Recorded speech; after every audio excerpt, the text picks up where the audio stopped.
بسم اللہ الرحمن الرحیم۔ شروع کرتی ہوں اللہ کے نام سے جو بڑا مہربان نہایت رحم کرنے والا ہے۔ 80 وائس کے ناظرین کو السلام علیکم۔ مولانا رومی کو سننے کے لیے دور دور سے لوگ آتے تھے۔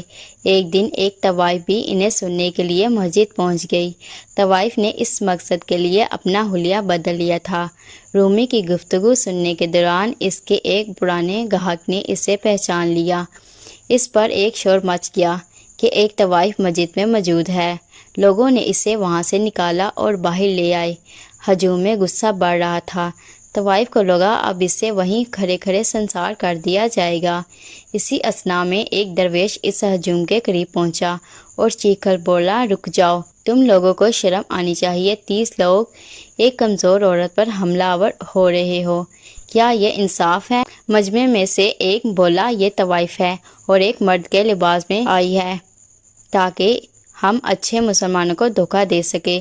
تم لوگ مجھے یہ بتا رہے ہو کہ اس عورت کو اس لیے مارنا چاہیے کہ یہ مسجد میں کیوں آئی تھی، کیا یہ جرم ہے؟ درویش کے لہجے میں اب طنز نمایاں تھا۔ یہ طوائف ہے۔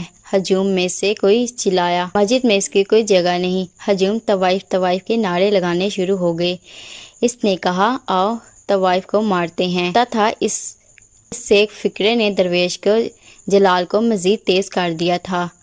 رک جاؤ، یہ کہہ کر اس درویش نے طوائف کا ہاتھ پکڑا اور اسے اپنی جانب کھینچ لیا۔ ہجوم کے سربراہ نے درویش سے کہا، تم اس علاقے میں اجنبی ہو، تم بہت بڑی غلطی کر رہے ہو، تمہیں ہمارا پتہ نہیں ہے، تم اس سے دور رہو۔ کیا تمہارے پاس ایک طوائف کا دفاع کرنے سے بہتر اور کوئی کام نہیں؟ درویش ایک لمحے کے لیے خاموش رہا، جیسے وہ اس سوال پر غور کر رہا ہو۔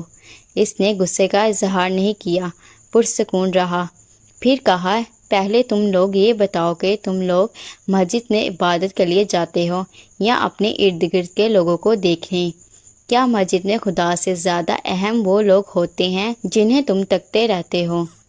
اگر تم لوگ خدا کی عبادت کرنے کے لیے گئے تھے تو یہ عورت ان کو وہاں نظر ہی نہیں آنی چاہیے تھی۔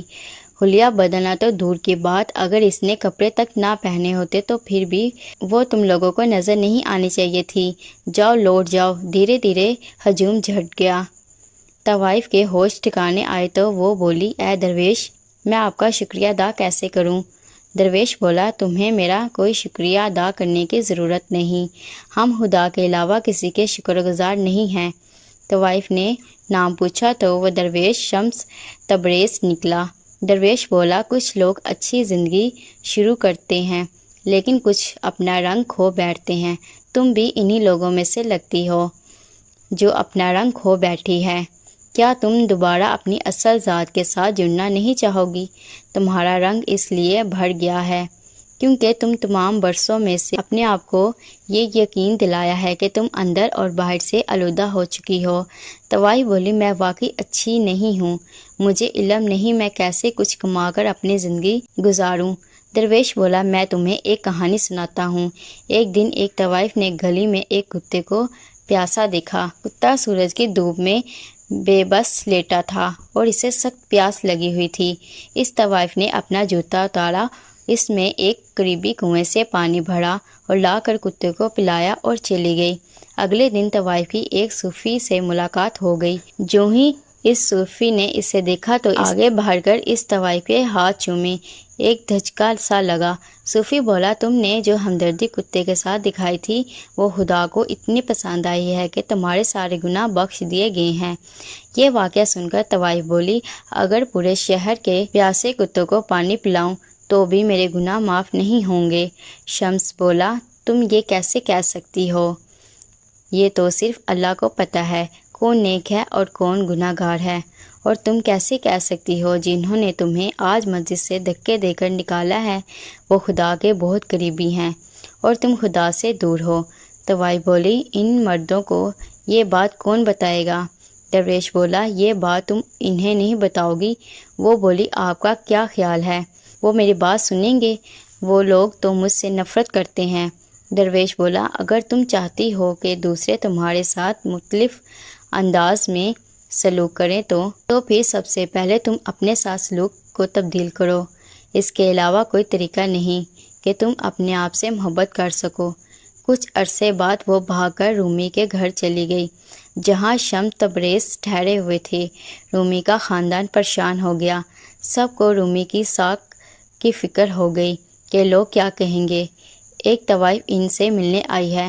رومی اور شمس تبریز واپس لوٹے تو انہوں نے اس مہمان کے بارے میں بتایا گیا۔ رومی کو ایک دھچکا لگا۔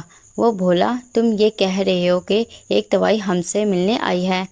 ایک طوائف ہمارے گھر کے صحن میں موجود ہے۔ کوئی بولا، جی، وہ کہتی ہے اس نے گناہ کی زندگی ترک کر دی۔ وہ طوائف خانے سے بھاگ کر آئی ہے تاکہ خدا کو تلاش کر سکے۔ شمس تبریز بولے، یقیناً یہ وہی طوائف ہوگی۔ اس کی آواز میں خوشی واضح تھی۔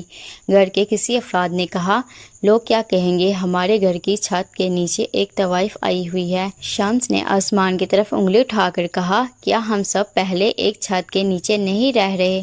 بادشاہ، ملکہ، کنواری ہو یا طوائف، سب ایک آسمان کے نیچے ہی تو رہتے ہیں۔